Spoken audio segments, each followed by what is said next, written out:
വടക്കാഞ്ചേരിക്കാരെ, നിങ്ങൾ അറിഞ്ഞ സിൽക്ക് ഗാർഡനിൽ ഒരു ഗംഭീര സംഭവം നടക്കുന്നുണ്ടാ. ഞാൻ പറഞ്ഞുതരാം. എല്ലാ വസ്ത്രങ്ങളും വൻ വിലക്കുറവിലാണ് ഇവിടെ വിറ്റഴിക്കുന്നത്. സിൽക്ക് ഗാർഡൻ ലൊക്കേഷൻ പ്രത്യേകിച്ച് പറയേണ്ട ആവശ്യമില്ല, എല്ലാവർക്കും അറിയാം. എന്നാലും ഒന്നുകൂടി പറയാണ്, കേരള ഗ്രാമീൺ ബാങ്കിന്റെയും മദ്രാസ് ഹോട്ടലിൽ just opposite silk garden. Vadakkanchery നിയോജക മണ്ഡലം LDF സ്ഥാനാർത്ഥി സേവ്യർ ചിറ്റലപ്പള്ളിയുടെ തെരഞ്ഞെടുപ്പ് പ്രചാരണത്തിന് കരുത്തേകി അഭിഭാഷകരും രംഗത്തിറങ്ങി.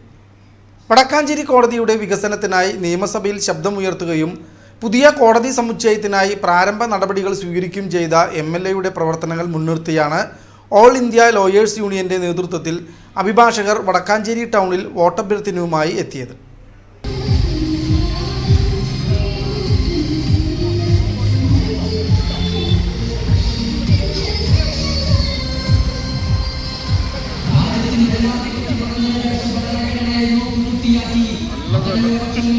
സംസ്ഥാനത്തെ തന്നെ ഏറ്റവും പഴക്കമേറിയ കോടതികളിലൊന്നായ വടക്കാഞ്ചേരി കോടതിയുടെ മുഖച്ഛായ മാറ്റാൻ സേവ്യർ ചിറ്റലപ്പള്ളി നടത്തിയ ഇടപെടലുകൾ എടുത്തു പറഞ്ഞാണ് അഭിഭാഷകർ പ്രചാരണത്തിനിറങ്ങിയത്.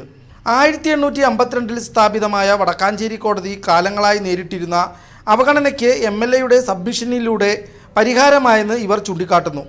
ഗേൾസ് ഹൈസ്കൂളിന് സമീപമുള്ള റവന്യൂ വകുപ്പിന്റെ കെട്ടിടം ഏറ്റെടുത്ത് പുതിയ കോടതി സമുച്ചയം നിർമ്മിക്കാനുള്ള നടപടികൾക്ക് MLA തുടക്കം കുറിച്ചിരുന്നു. ഓൾ ഇന്ത്യ ലോയേഴ്സ് യൂണിയൻ ജില്ലാ കമ്മിറ്റി അംഗം അഡ്വക്കേറ്റ് E. പ്രജിത് കുമാർ സ്വാഗതം ആശംസിച്ച പരിപാടി LDF നിയോജക മണ്ഡലം കൺവീനർ PN സുരേന്ദ്രൻ ഉദ്ഘാടനം ചെയ്തു. കഴിഞ്ഞ 5 വർഷക്കാലം വടക്കാഞ്ചേരിയുടെ വികസനവുമായി ബന്ധപ്പെട്ടുകൊണ്ട് അതെല്ലാ മേഖലയിലും, കാർഷിക മേഖലയിലും, ടൂറിസം മേഖലയിലും, പശ്ചാത്തല മേഖലയിലും, വൈദ്യുതി രംഗത്തും, അതോടൊപ്പം തന്നെ ആരോഗ്യ മേഖലയ്ക്കകത്തും, മെഡിക്കൽ കോളേജ് മേഖലയ്ക്കകത്തും, അങ്ങനെ തുടങ്ങി എല്ലാ മേഖലയിലും എല്ലാവരുടെയും താല്പര്യങ്ങൾ സംരക്ഷിക്കാൻ കഴിയാവുന്ന രീതിയിലുള്ള ഒരു ഇടപെടൽ അദ്ദേഹത്തിൻ്റെ കഴിഞ്ഞ തെരഞ്ഞെടുപ്പിൽ ജനങ്ങൾക്ക് നൽകിയിട്ടുള്ള വാഗ്ദാനങ്ങൾ, ആ തെരഞ്ഞെടുപ്പ് പ്രകടന പത്രികയിൽ നൽകിയ വാഗ്ദാനങ്ങൾ പരിപൂർണമായി നടപ്പിലാക്കാൻ ആവശ്യമായിട്ടുള്ള നല്ല ശ്രമം, നല്ല അധ്വാനം, വിശ്രമമില്ലാത്ത അധ്വാനം ഈ കാലഘട്ടത്തിൽ സേവ്യർ ചിറ്റലപ്പള്ളിയുടെ ഭാഗത്തുണ്ടായിരുന്നു. Advocate E.A. സീനത്ത് അധ്യക്ഷത വഹിച്ചു. അഭിഭാഷകരായ Ramadevi, MS Helna, Anu Rameez, MG Vasantha, VM Thomas, Helna Sabu, Sindhumol എന്നിവർ പ്രചാരണ പ്രവർത്തനങ്ങൾക്ക് നേതൃത്വം നൽകി. എന്തുകൊണ്ട് സേവ്യർ ചിറ്റലപ്പള്ളി ജയിക്കണം എന്ന ചോദ്യമുയർത്തി വടക്കാഞ്ചേരി ടൗണിലെ വോട്ടർമാരെ നേരിൽ കണ്ടാണ് അഭിഭാഷക സംഘം മടങ്ങിയത്.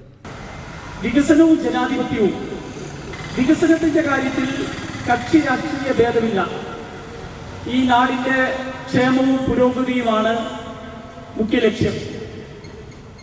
അങ്ങനെ സർവതല സ്പർശിയായ ഒരു വികസനം നിയോജക മണ്ഡലത്തിൽ ആദ്യമായി കൊണ്ടുവരുന്ന ഒരു MLA എന്ന ഖ്യാതി സേവ്യർ ചിറ്റലപ്പള്ളിയുടെ പ്രവർത്തനത്തിന്റെ ഗ്രാഫ് എടുത്ത് പരിശോധിച്ചാൽ ആർക്കും ബോധ്യമാവുന്ന ഒന്നാണ്. വടക്കാഞ്ചേരി പോലെ പരന്നു കിടക്കുന്ന ഒരു നിയോജക മണ്ഡലത്തിൽ, പ്രത്യേകിച്ച് വ്യവസായോന്മുഖമായ